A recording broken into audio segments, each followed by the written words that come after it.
Yeah, that's right. We are back in the back garden shed. Oh my goodness me. In a rubber dub styly live.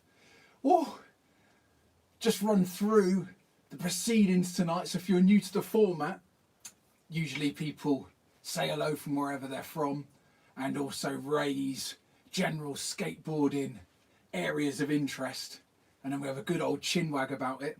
I've got my cup of tea here, so you might want to grab a beverage of choice, get relaxed and stuck in, ready for a bit of a knees up skate party. We are now 6,000 strong, 6,000 like-minded skateboarding enthusiasts, all working towards the common goal of getting a bit better at skateboarding. Not half. So a little bit of background on the channel, if you're one of the 1,000 odd new people since the last live stream. I started the channel about a year ago, and I was probably about a year and a half into starting skateboarding from scratch.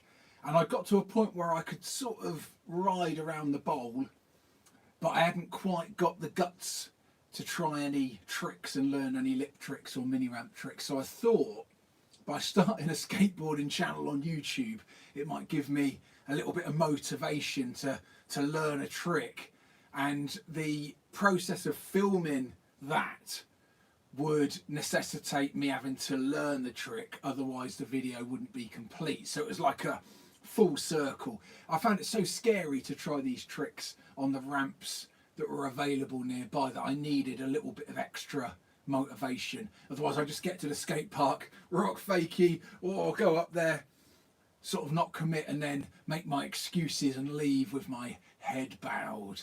Oh, we've already got a few people on the comments.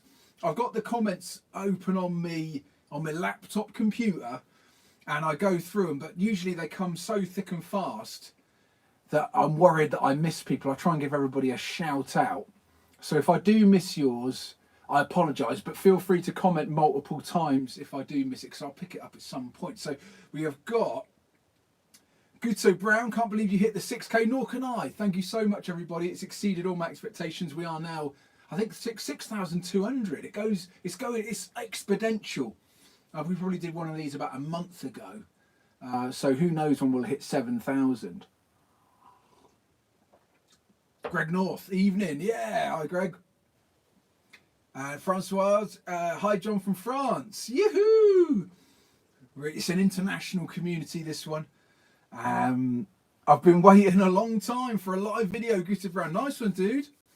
Your videos inspired me to learn to axle stall and do the 50-50 grind. Brilliant. I've been working on those tonight. I just come back from the local skate house Prevail with a couple of the dudes that were featured in the Happy Go Lucky Dudes video, Richie Inscrip and Pi Kasari, and I was practicing my 50-50 grinds there. Hopefully one day they'll be 100% locked in, but at the moment it's like a box of chocolates. Never quite sure what I'm going to get. Just dip my hand in and it could go well or it could go not so well. Hey, good to run. When are you dropping in on Vert? I have indeed dropped in on Vert. And there is a video of that at the start of all my videos. I included the one that didn't go so well because it's in keeping with the middle-aged guy learning to skate intro format. But I did make that eventually, and I've done it in various other spots. There is a new skate pool in St Ives, and I'm really excited about skating, and it looks absolutely mental, and I think it's vert all round, so I'll have to be on the vert dropping in game to even get a spin in that one. Here we go, we're going thick and fast here. I'm going to miss people. Oh Jesus, I'm following you from France too. Hey dude, nice one, man. Isaiah, hi Isaiah. And on cam, oh, you're definitely not afraid to push the limits. Ooh, I get a lot of inspiration from that. It's tougher to fall after 40. Respect. Yeah, nice one, dude. Yeah, I don't know whether it's it's just sheer stupidity or whether it's bravery, or I think it's just ignorance of the consequences. I just fly in there and not quite sure whether it's going to be good or bad. Usually find out on the way through. Brandon Gin, I wondered if you've got any tips going front carving and front stalling. Yeah, I guess it's the usual tip of taking it on incremental steps. So for me, my front side carves, I found number one, it was easiest going fast, and number two, it was easiest going wide and low. So if you go fast, wide and low, basically the thing about a front side carve is its centrifugal forces. So if you think about a football being rolled around that corner, if you roll the football at the corner vertically, it will come back down pretty much vertically and it will do a thing at the top. So what that indicates is if you're going to do that arc, you need to be able to turn really sharply at the top. Whereas if you roll the football around that corner from the side, it will go around that corner not so high, but the arc won't be as steep a turn, as hard a turn. So I started by following that low arc around the bottom, and then what I did is just brought my line in towards the corner, so aimed a little bit further in. And the place I learnt it was Duck Lane Skate Park, which had a lot of graffiti at the time. Thankfully they've cleaned that off, but I made little sight lines on the graffiti, so that side of that letter, I'd make that my line in, and I keep on bringing the line in combined with more speed, and eventually that will just, due to centrifugal force, take you up to the top of the lip. So I don't know whether that helps with carving, but I find this incremental approach works for me. Otherwise you just go herring in and it's all happening too fast, and there's no way you'll ever be able to process it. You'll just, all that I learned to do if I go at it too quickly is I just learn to the bail. I just learn how to not commit, basically. There you go. Oh, let's see where we are. Ray and Vish, yeah, greetings from Amsterdam. Keep up the great work. Nice one, dude. A good to Brown. Or have you... Oh, is that the one at Duck Lane? I didn't realise that was vert. Yeah, it's probably a 9-foot bowl, and it's probably got half a foot to a foot of vert on the top portion of it. And yeah, it's a good one. Hey Luke, good morning from New Zealand. Oh, it's an international flavour. I think Luke is winning the award for being the furthest away, and also winning the award for being the latest in the evening, I'd imagine, or the earliest in the morning. Great work, Luke.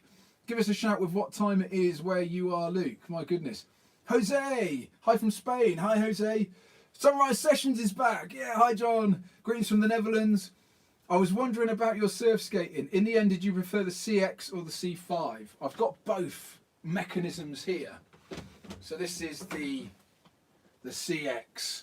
So this bad boy is as one would imagine to be a surf skate. It's not as crazy as the real surf trainers, which have like some sort of wonk on the front. I've had to go on one of those, and that is slightly different kettle of fish. But this one still has got the crazy front truck with the reverse kingpin, but you can at a push ride this one fakey, as I tried to do in my video learning to surf skate in a bowl, and did some rock to fakies on it. It is really twitchy. It goes backwards like a shopping trolley, so it just turns super fast. And I love this bad boy. It is an absolute dream.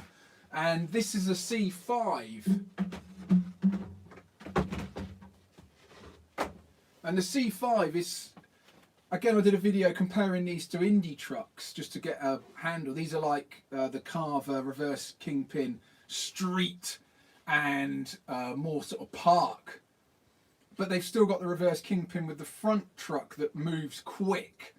And this feels to me like a set of loose indies, and I can sort of get as tight a turn with my indie trucks as I can with this. But the thing that is different is the shape of the turn. So the C5 truck's given an elliptical turn that feels more like a surfboard, where you're rail turning and then losing the fins a little bit.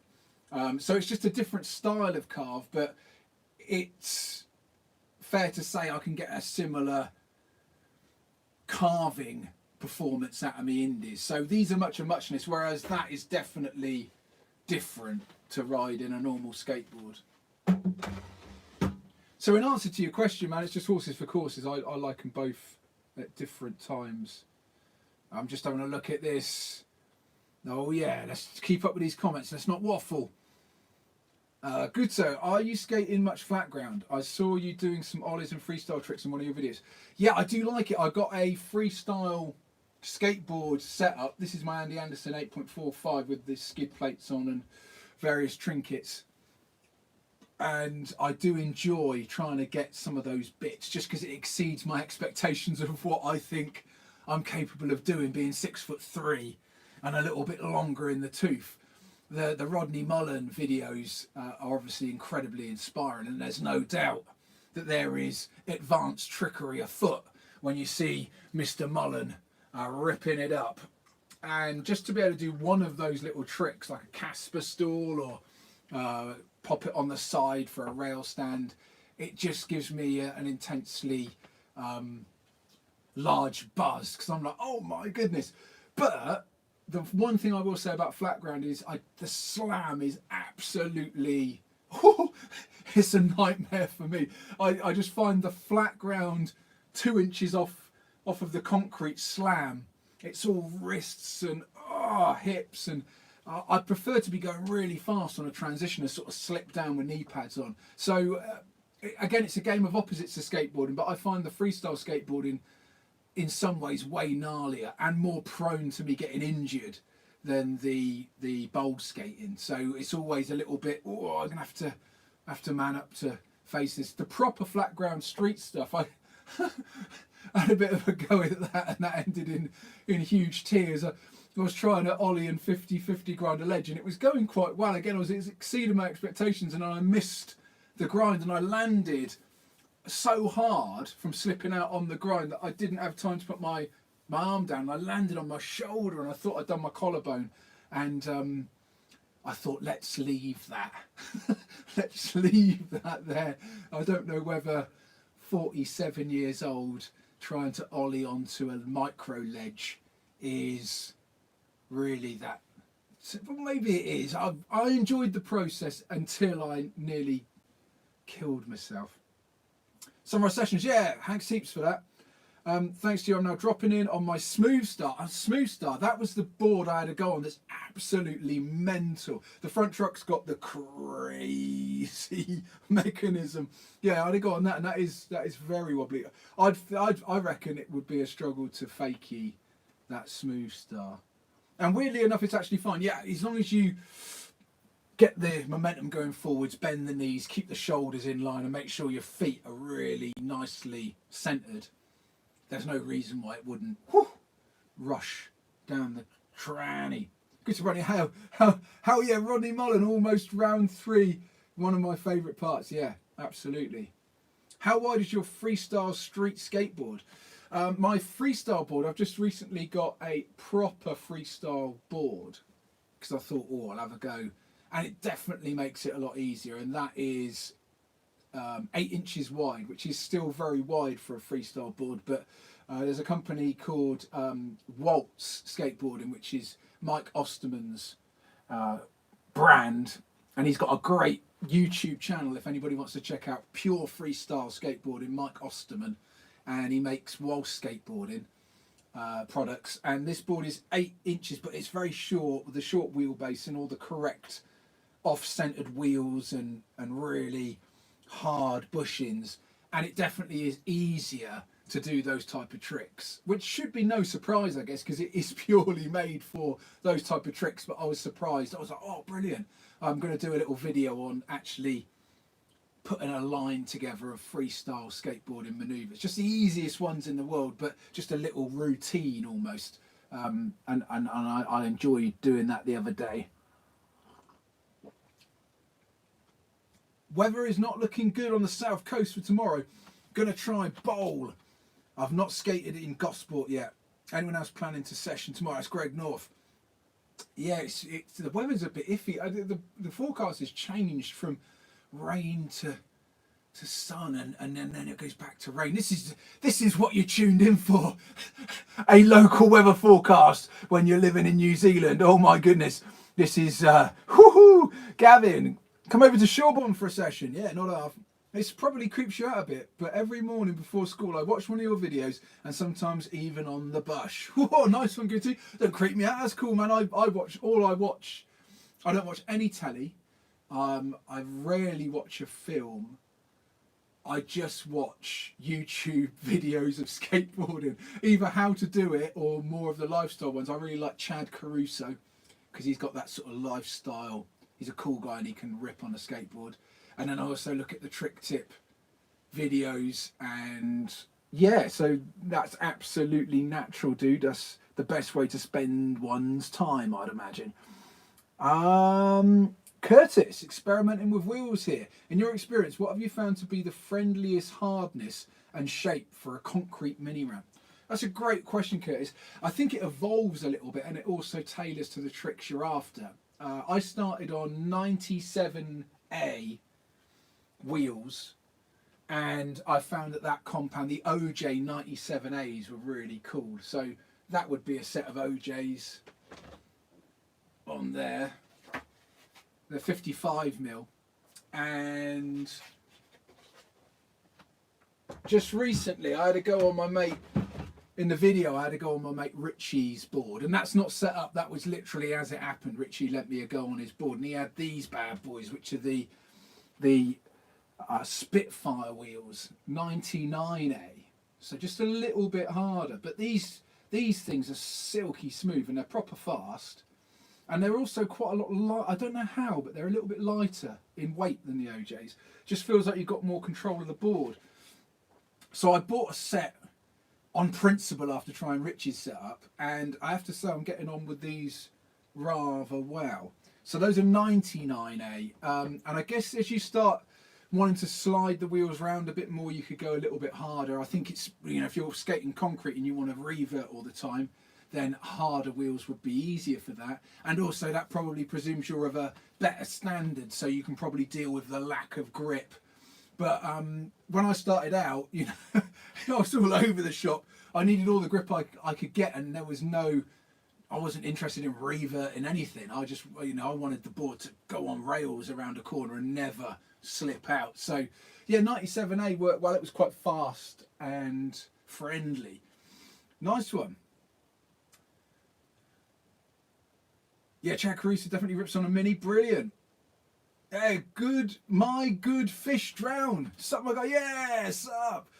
Sup. Wicked. My go-to for learning tricks has got to be braille skateboarding. Yeah, I think that's one of the first. My relationship with skateboard, because I was into skateboarding culture way before I skateboarded, and I think the only reason I wrote skateboarding off because for a living I play guitar, so I thought if I break my wrist, that's really bad. So therefore I won't skateboard. So I concentrated on the water board sports, like the windsurfing and the surfing and the kite surfing and the wakeboarding. Because I thought, well, when I fall off on those, it's a bit friendlier on the wrists. But I always sort of had a passion for skateboarding culture because it runs quite closely alongside the surfing culture. And also, I played Tony Hawk's in year 2000. I completed the Tony Hawk Pro Skater 2. And I sort of learned all the trick names and all the names of the skaters from that. And then I sort of watched skate movies. So I think one of the big motivators was the Bones Brigade documentary. I watched that one before I skateboarded. And I also watched the Dogtown and Z-Boys, and way before I skated. And those two films, I think, combined, along with, there was one about Chris Cole called The Motivation. And then I started watching Street League competitions before I skateboarded at all. I found those very entertaining. So I guess through all that, I eventually snapped and bought myself a board and ended up at the local skate park, ready to break my neck. Woo! Hey, Andrew. Hi, Andrew. Oh, this is going rather quick. This is exactly what usually happens. I've got these on a laptop and they're scrolling through, and I'm just get really paranoid I'm going to miss somebody because it boosts ahead and I'm still waffling. So let's see where we got to. Here we go. Yeah, so we're talking about Braille. Yeah, I came to Braille, and then there was a really helpful series which was Lance learning to skate, and I think that was probably the biggest influence when I started up the channel, because I noticed that I found the most helpful parts watching Lance make the mistakes, and also Lance was quite good at talking through what he was feeling and what he was trying. I found that really helpful, whereas the pro trick tips, I thought they were really easy on the eye, and they gave you a good understanding of what the trick could look like if you were amazing at doing it. But I didn't necessarily get as much information out of some of those as I did watching, you know, half an hour of Lance trying to do it. So that sort of influenced the way that I presented my skate channel, which is literally that process, only without somebody talking to me. So I just go through it myself and then try and communicate what I've done. And all of those videos are legit, that I do learn the trick as I film it. I don't sort of learn the trick and then just pretend falling off, because that would be really upsetting. Right, wicked. I use 78 for everything. It's great, cool, man. I use 82, 54 for everything. Yeah, they're quite soft. You consider those soft. Cedric said, hi Cedric, nice one, dude. Yeah. Harry, congratulations on the 6K. Thanks, dude. Curtis, great to hear. Thanks. I've got some 99.8 conical falls in the mall. 101s were a little slippery. Yeah, I 99, 97. The good thing about the late 90s as well is you can use them on wood quite happily, and it means I don't have to keep changing wheels, because the wooden skate park is a real godsend when it's raining outside, which it often is.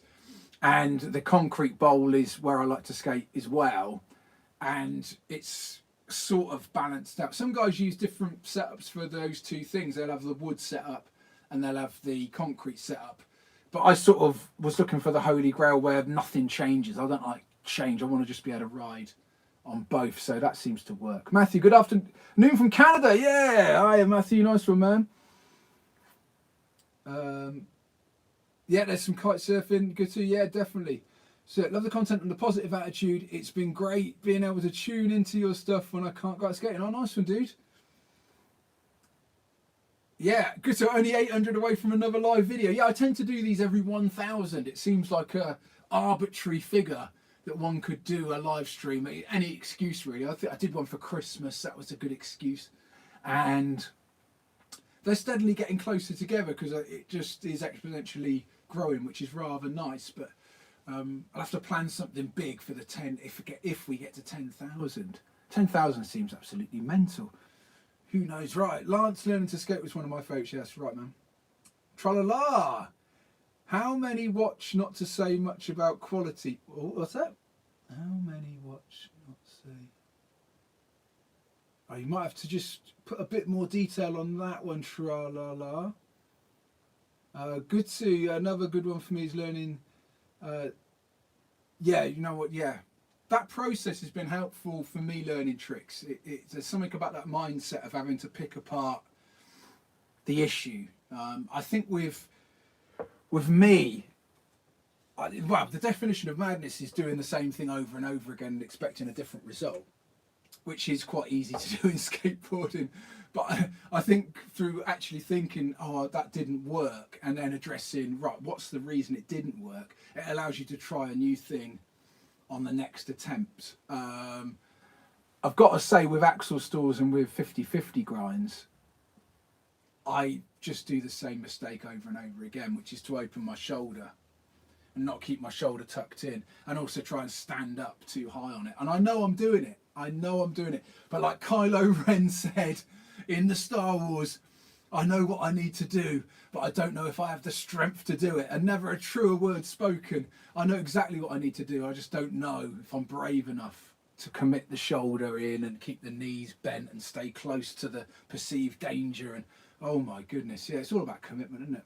Andrew Spicer, hi John, late to the party. I see it was National Kickflip Day last week according to the Do the Kickflip videos. Have you been dabbling? If so, how are you getting on with them? I'll tell you what, Andrew, I've had a rocky road with the kickflip. I started getting used to doing the kickflip by doing a finger flip board boneless.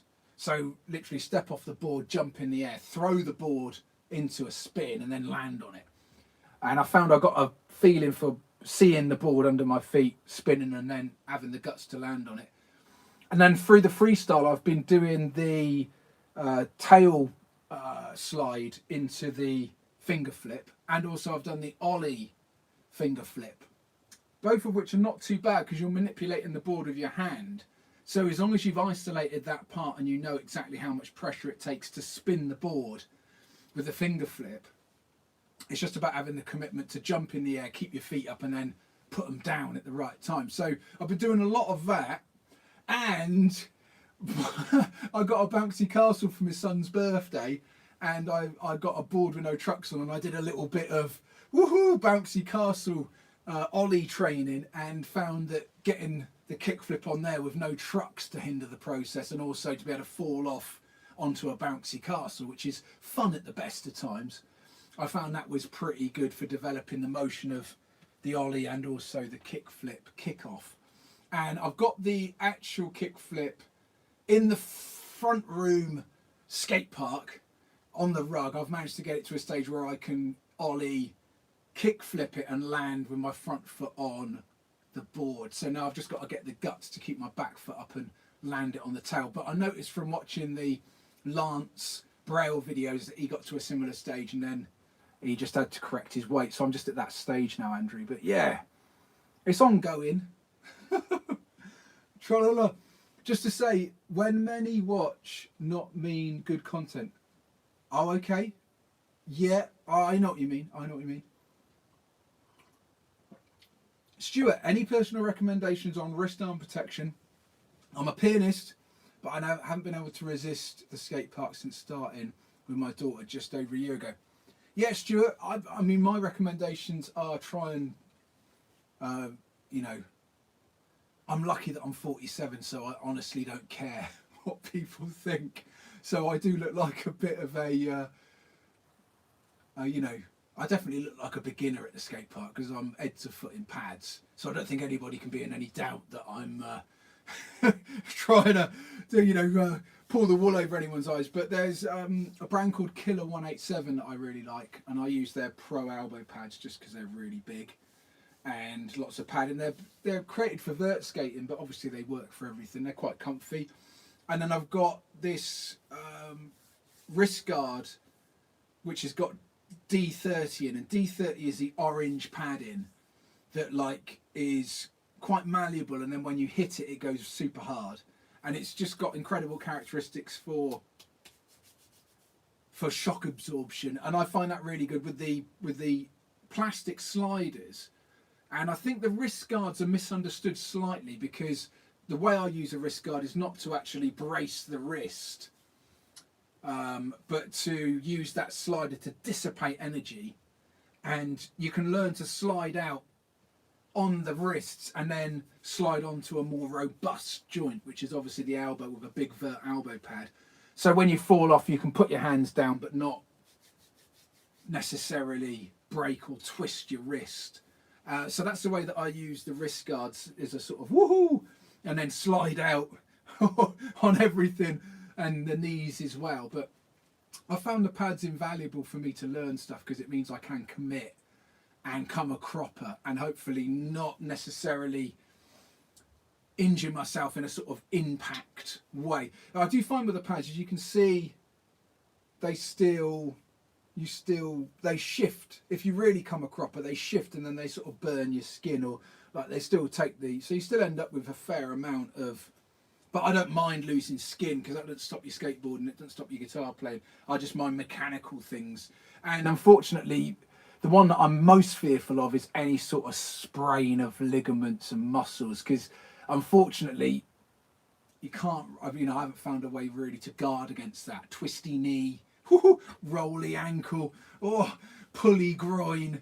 The pressure impact stuff you can guard against, I guess. But yeah, it's just the other stuff you've got to be a bit more careful about. Oh yeah. Gonna be first. Hey man, I saw the Welcome Vargas Tusk in your rack in one of your vids. That's my current board. I quite like it. What are your thoughts? I absolutely love it, dude. It is a little bit narrower than the Anderson that I usually ride. It's 8.8 and it's got a slightly narrower wheelbase, which I actually quite enjoyed because it meant that I can ride the trucks a little tighter than I do at the moment and still get a similar radius of turn. And again, it was when I tried my mate Richie's in that video on the Skate Dudes. That was the catalyst for me to buy the Spitfire wheels and also to buy the Vargas deck. And yeah, it's ready to roll. I've got it set up and I do use it. The one thing that I still really like about the Anderson, I mean, it's obviously a rad shape, but I like the flight board, the flight deck construction, the 5-ply with a couple of mystery glass layers, and it's really stiff. And I found that going back to a 7-ply skateboard just felt a little bit different. But in terms of the shape and the functionality and everything about the Vargas, I think it's wicked, and I will definitely use it for sure. Andrew Thompson, hey dude, have you tried Powerflex wheels or Ace trucks versus Indies? I found Indies way stiff compared to my Carver C5 setup, even fully loosened. Yeah, I guess, yeah, they will feel, I mean, definitely feel, compared to a surf skate, you know, you could put the softer bushings in the Indies and put bigger risers so you don't get wheel bite, and they will be loose. I mean, people are, I think historically people have been surprised when they step on my setup, especially the way it was probably about a month ago. I think people were surprised how loose it was, but that looseness is a real bonus for catching yourself if you're going to fall off, and also a bonus for doing tight turns with relative ease. But it does make going fakie a little bit trickier, and it does make locking in for axle stalls and things like that a little bit more haphazard. And also, I watched videos back and I didn't necessarily like the wobbly quality sometimes. I don't think it looks too stylish if you're going along and you can you get a sudden speed wobble. I want the board to track smoothly, and I found that tightening them up slightly helps. But no, I've never tried the Ace trucks, and I've never tried those wheels, but I know what you're talking about. Good to, yeah. Who's your favourite skater? Oh, I've got many. Some of them are real life people from my local scene, and some are ones that are on the internet. Probably Andy Anderson, obviously.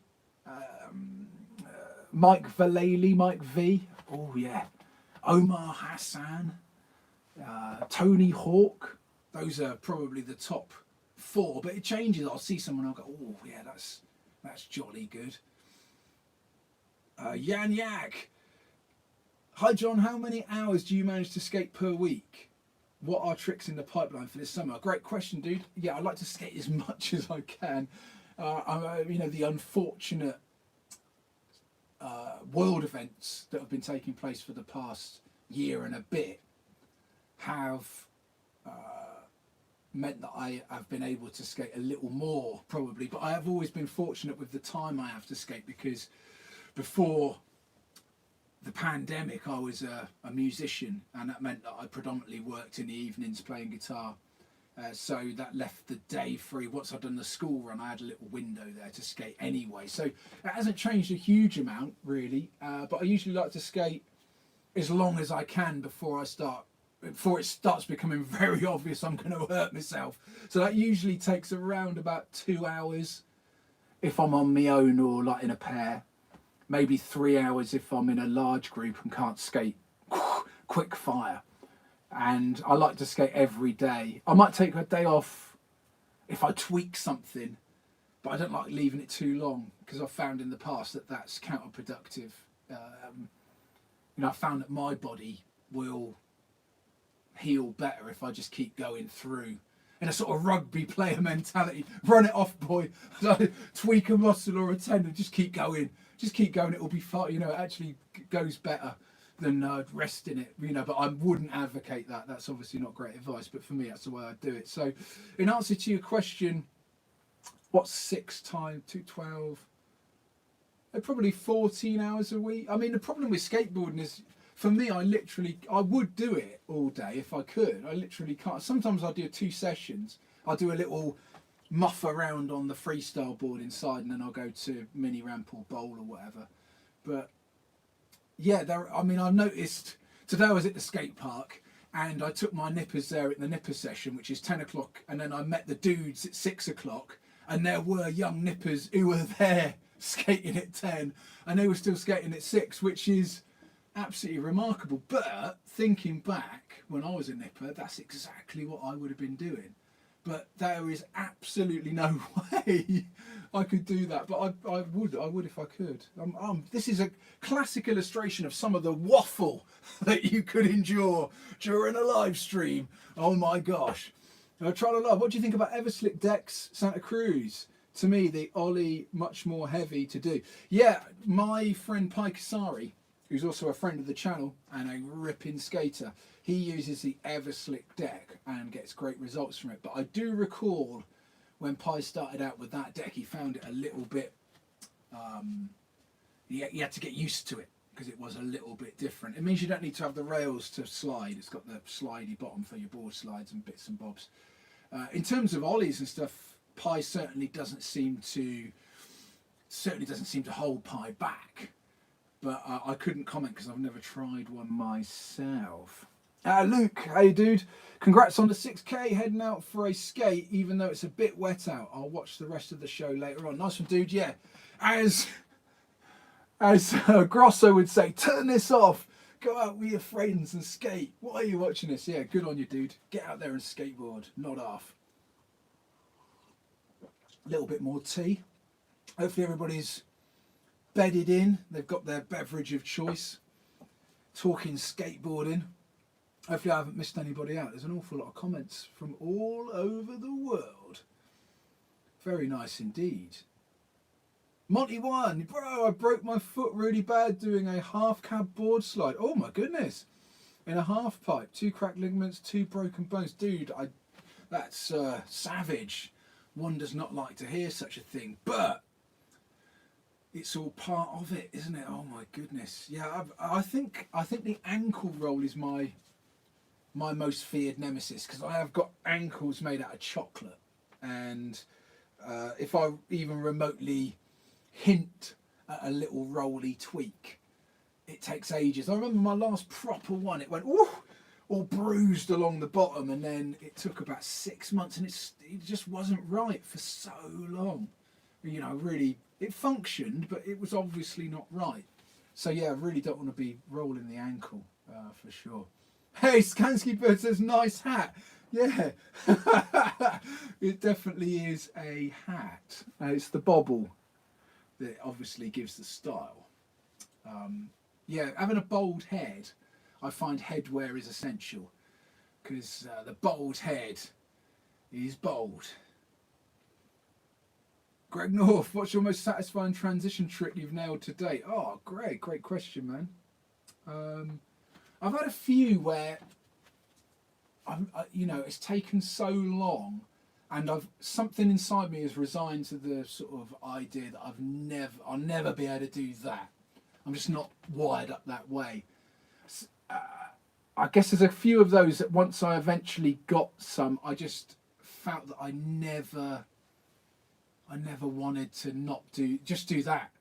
I think I saw a video of Aaron Kylo at the Browskate, and he just did rock fakie, tail stall.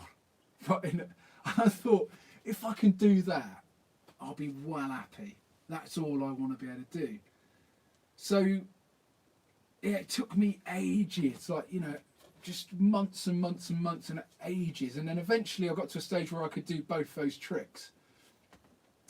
And I remember just going back and forth, just thinking, I don't, you know, even though it's the worst thing to do in a session, it's the most boring thing for anybody to watch in a session. If I'm on my own, I'll just go rock fakie tail stall back and forwards, and it just amuses me no end.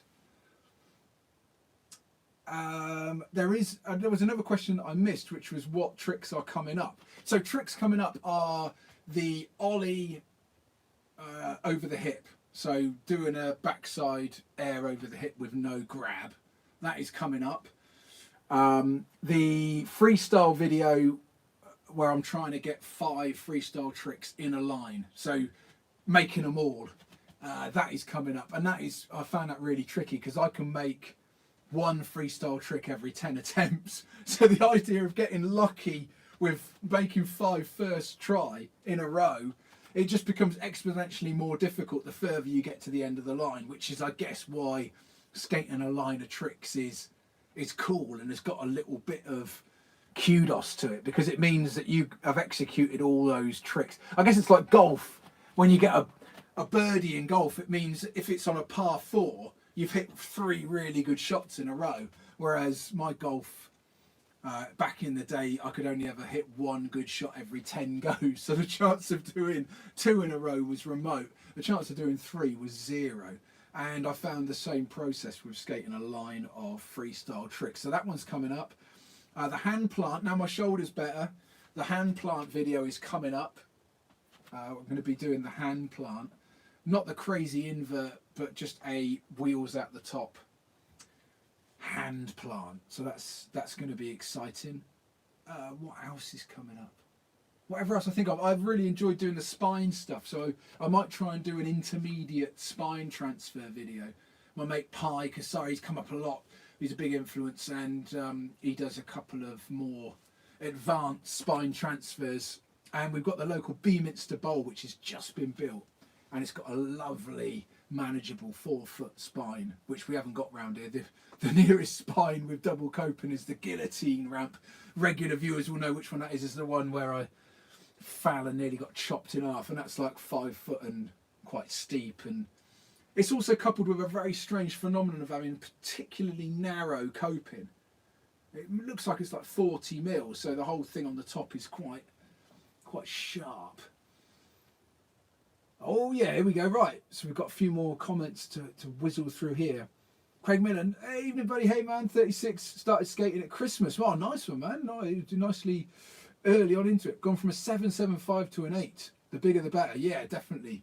I started on an 8.25 because that's what I thought a skateboard looked like, and then I found quickly that 10 inches was better for me. And then I've been working down from 10 inches ever since. So I've sort of got down to 9, 8.8, 8.5 for the street, and then this 8-inch for this freestyle shenanigans. So yeah. Paul Hill, yeah, hey dude, do you like skating wooden ramps? I love a wooden mini. Yeah, I do like skating a wooden ramp. I find it's a slightly different mentality, feel, and I think as long as I skate wooden ramps regularly, everything's cool in the gang. But if I have a bit of time off of the wooden ramps and skate concrete a lot, when I come back to the wooden ramp, it feels alien. And that was something that was forced upon us just by the circumstances. The wooden ramps indoor skate park has sadly had to close several different times during the pandemic.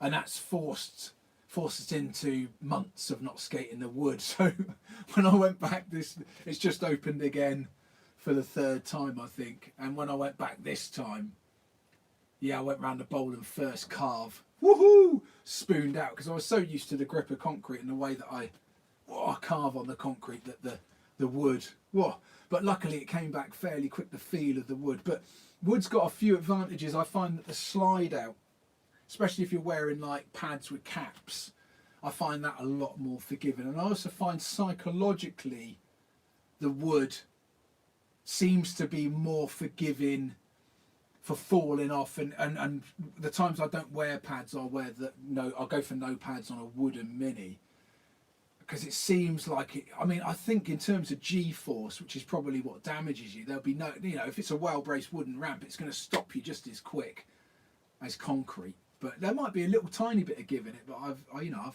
definitely hurt myself on wood. Ooh. But I think psychologically you think, it's a bit more forgiving, the wood. But you do have a trade-off with the grip. And sometimes that lack of grip, if you're learning reverts, for instance, I find reverting on wood, it's going to slide a lot quicker and easier. Maybe not with as much control though as concrete. So yeah, you can woo. Oh, Greg North.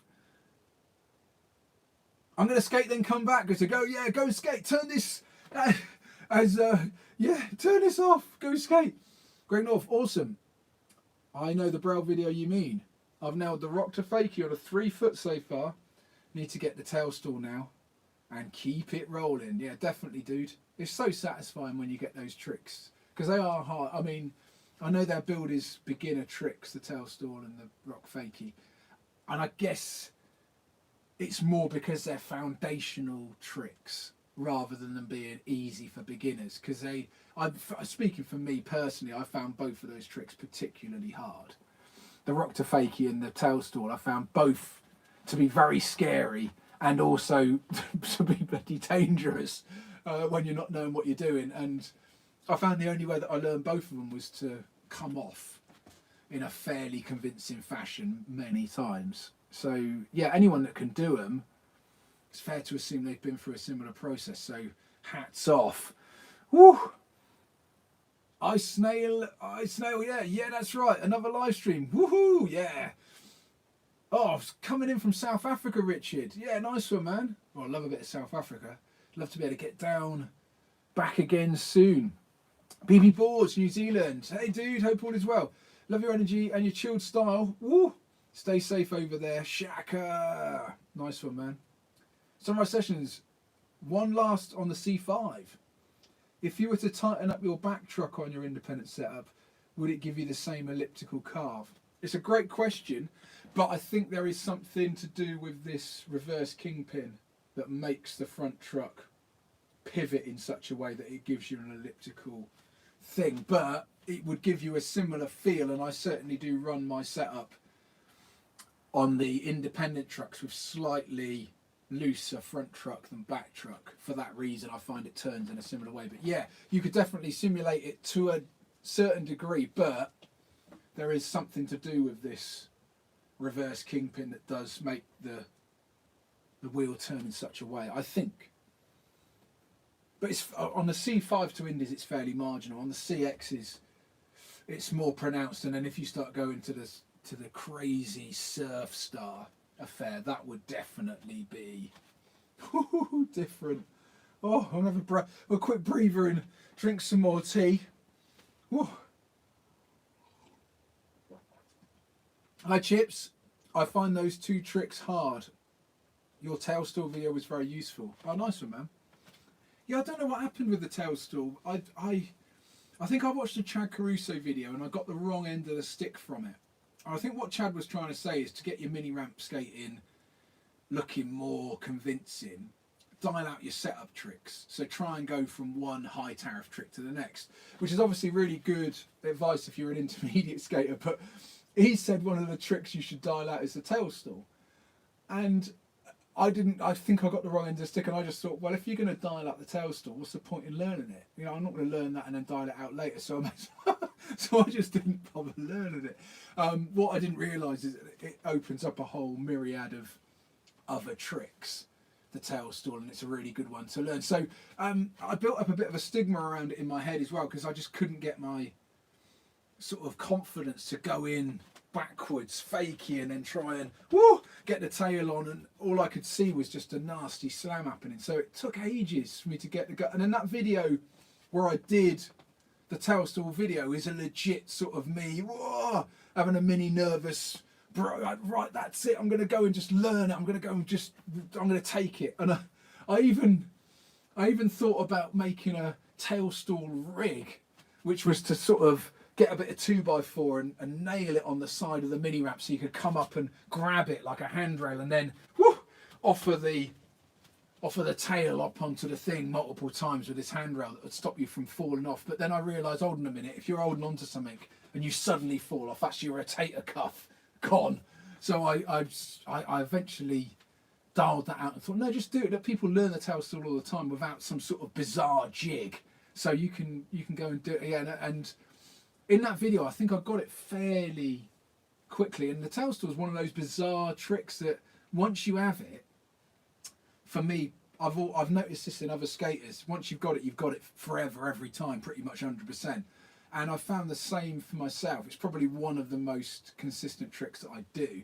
I'm not going to say I don't fall off of them, because that would be foolish, and it would be goading the skate gods into teaching me a lesson, and that lesson would be, don't say you can do stuff all the time. Yeah, the Sour Allen. Oh, I love the split fall on the spine. Yeah, not half or in half. That's right. Yeah, yeah. There was a couple, you know, chopped in half and then also straight over the top. Yeah, that spine was I really like that spine, but God, that was pretty terrifying spine, that one. Andrew, just finished building the mini ramp, same dimensions as yours, and our friend has a little girl. The council enforcement visited them. Oh dear, okay. Yeah, I guess it's always going to be a tricky one with ramps and noise. Always going to be a tricky one. How often do you use your surf skates these days?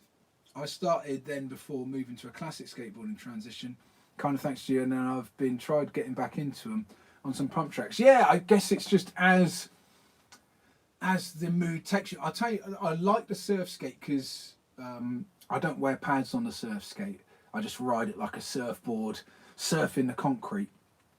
And I'll often go for a surf skate session if I'm short on time, and a few dudes are down a skate park and somebody on the WhatsApp group's gone, yeah, we're down here for an evening session. And I'm like, I'm not going to put all my clobber on for half an hour and try and learn. I'm not in the mood to be falling off of some crazy thing on the 5 foot at the concrete park. So I just go down there in my tracky bottoms on the surf skate. So I'll do it that way. But what I've found with the surf skate is I can't go for a warm-up. I'd like to think I could go for a warm-up on the surf skate and then get onto the regular skateboard and start trying my tricks, but I found that's a recipe for disaster because I quickly get dialed into the feel of the surf skate, and then when I go onto the regular skateboard I've still got that in my muscle memory, and I try and turn as I would on the surf skate and go flying. So I try not to mix and match surf skate to regular skateboard. But I've got another thing in my quiver that I like to ride, which is the long wheelbase. I've done a couple of videos with this bad boy. I love this. And in no short part because the graphic is a skeleton riding a snake. So why would you not want to ride that board? I mean, that is... But this one's 17 inches on the wheelbase, so a little bit longer. And I find this really cruisy. It's got 169 indies on it and big fat wheels, and it's fast and furious. I like taking this around the local bowl. Again, I'm quite comfortable to ride that one with no pads, not doing anything silly, just having a lovely old cruise about. So that's a good social board. So yeah, again, I'm waffling like a maniac. I'm not sure if that's answering the question. Woohoo! Chips and ham. That's a great handle. Yeah, I hold the garage wall whilst I'm trying it. Yeah, I mean, crikey, anything that gets it done, you know what I mean? Definitely. Cy Paul, ooh, congrats on the 6K. Hoping to bump into you at Duck Lane next time I'm down to see the family. Yeah, there's a lot of good bumping in goes on at Duck Lane. We've got a really lovely crew down there now. We've also got some roller skate girls that are part of the crew, and they certainly add extra flavour. And we've also got the BMX bandits that get down there, and they are also flavoursome, and it's a really nice scene, I have to say. When I started skateboarding, I used to skate Duck Lane pretty much on my own in the mornings, but since the pandemic there's been a fair few like-minded crew and we've been teaming up, and I think it's fair to say that I haven't skated Duck Lane on my own for a good while now. Sarah, yeah, I have a ramp and we use it before 7:30 PM and never early AM. Not had any issues. Yeah, man. Oh, Snell, I learned how to half cab rock fakie yesterday. Yeah, brilliant. Good work, dude. That's a tricky one. Hey, Mark Rivers, hey up. Oh, that's my cousin, Rivo. He's coming down to skate with me next week and I can't wait. Been making some amazing progress with his skateboarding. An ex-professional footballer, so he's got some athletic ability stored up in there. But the speed of the progression has been impressive. You know, stand-up 50-50 grinds, doing them a lot quicker and a lot easier than I found it. So yeah, I can't wait for next week, Rivo. Woohoo! Andrew Spicer, I can tail tap on the 3-foot mini all day long, but I just cannot get to the full stand-up stall in time. Any advice other than the jig you mentioned? Yeah, that jig isn't advice. That's just me overthinking it, being an idiot. Yeah, the advice I would say, Andrew, is if you literally run up the transition without a board and then just jump up onto the top and try and get the ball of your foot sort of where the tail would be, so just behind the coping, and literally just get used to that sensation of pumping your body head and shoulders up onto the top so that you can stand there on one foot. And if you can do that running up without the board, then you can do it easily with the board. It's just getting that sensation. And what I did is I just went fast, and then I just stamped the tail in and just ran off the board onto the platform. So over committed, went too far because that's safe. And then I just, as I got more confident with that, the courage came into not going as far, too far, keeping on, until eventually you can go back to doing your tail tap position, which is the most committed version, because you're still inside the ramp. So if anything goes wrong, you're going to fall off. So yeah, go too far and then bring it so that you can get up into the tail stall position and just stand there and then drop in, and then start to think about, right, how can I make this into a functional, nice looking version? And I guess that's just taste and what you want to do. I come up into that tail stall and literally drop in when I do mine, but I've noticed that it does look cool if you can make it more fluid, so it's more of a, but I think the tail tap looks a bit of a blag, so it is nice to demonstrate you've got a lock and a stall, you know, before you come back in. Abel, hi man. Jo, I love your videos. Greet you from Portugal. Hey, brilliant. We've got a local Brazilian ripper, so there's been a bit of Portuguese being thrown about at the local Duck Lane Bowl. There's been plenty of good Portuguese banter. Nice one, Abel. Yeah. Oh, from the Netherlands. Hey, dude. Nice one, man. Rivo says, can't wait to come down and skate. Nice to finally tune in on a live sesh. Hopefully get some cracking tips off you next week. Oh, man, yeah, it's going to be fun. Hopefully it won't rain too much, because we've got some lovely outdoor parks that Rivo likes skating. Last time he came down and had a good session at the Duck Lane Bowl a couple of times, and we pretty much the weather was so nice, we centred our efforts around that. That 9-foot bowl is no joke, and Rivo was really getting a good grip on it. So this time I reckon coping for that one. Up on a coping. Sunrise sessions. Yeah, thanks for the surf skate info during the last live session. Really helpful. Have you ever tried the Yao surf skate? I have. The only one I've tried, which I guess guys would consider a real break your neck surf skate, is the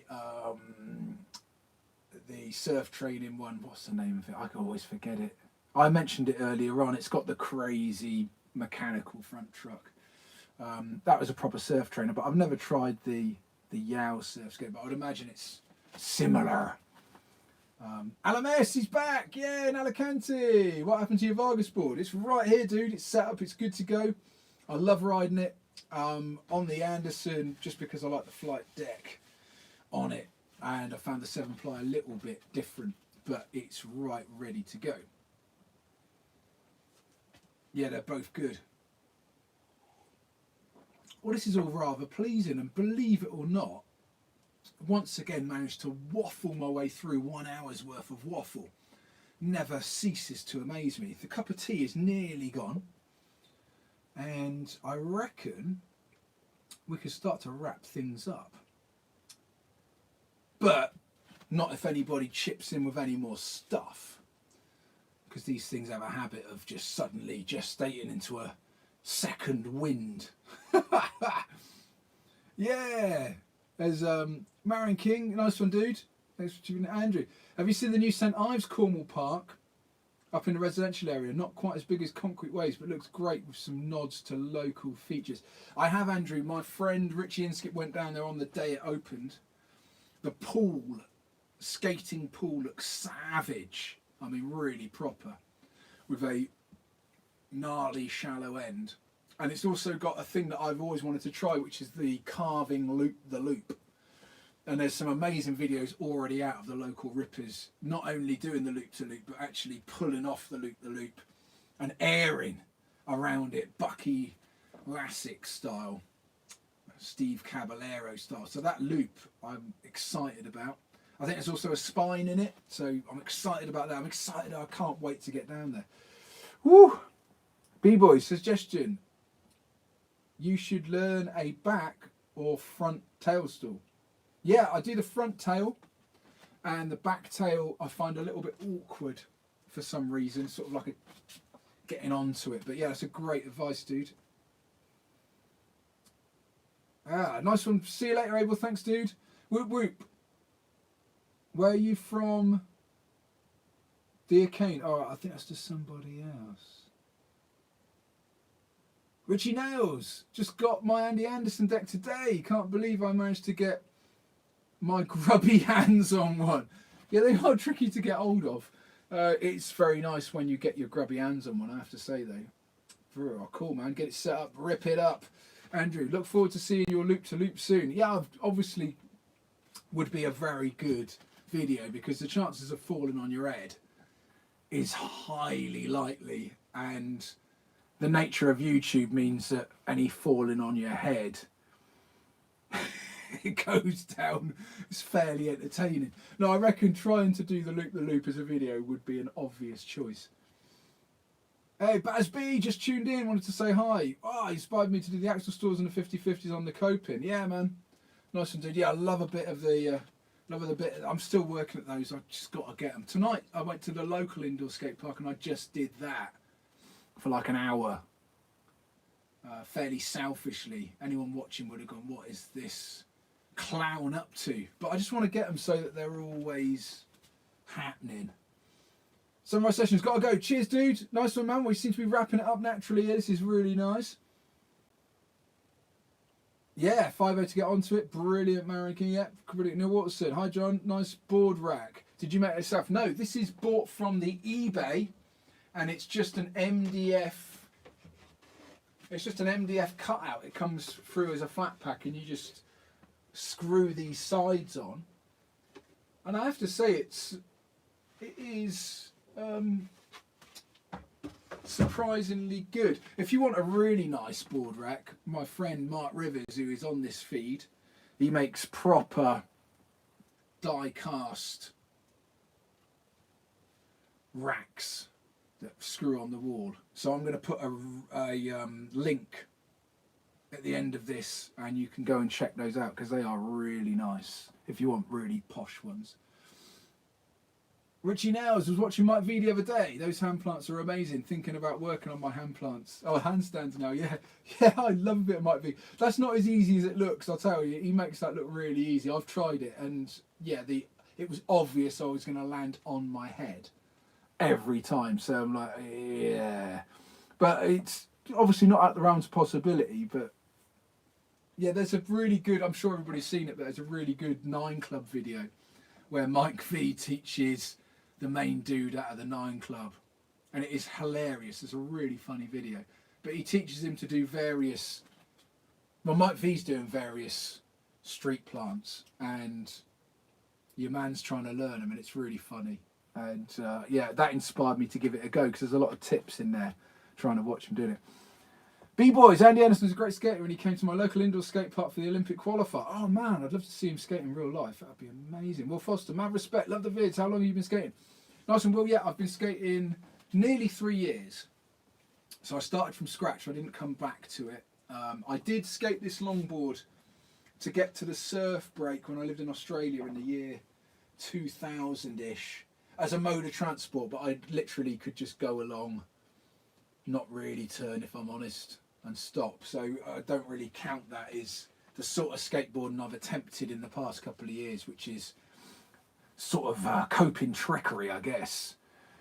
I met him and he's a nice dude. Yeah, he seems like a really nice dude. Chanel, what's the worst injury you've had so far? Mine was splitting my chin open after slipping out on a frontside 5-0 grind, having to get stitches. Ooh! I guess my worst one would be ACL. I did that learning to drop in on my back leg, which is my right knee, and my right knee's never been the same. But I have done both ankles rolled, and like so that you couldn't skate on them.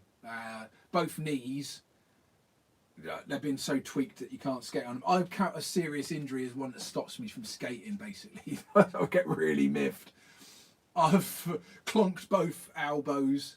In fact, it's fair to say that both my elbows and both my knees have rarely got all the skin on. But I don't fuss me. At the moment, I'm suffering a right hip because I tried to do a board slide and came off and landed, and I did it twice. I did the same hang up and landed directly on my hip. So that's really hurting at the moment.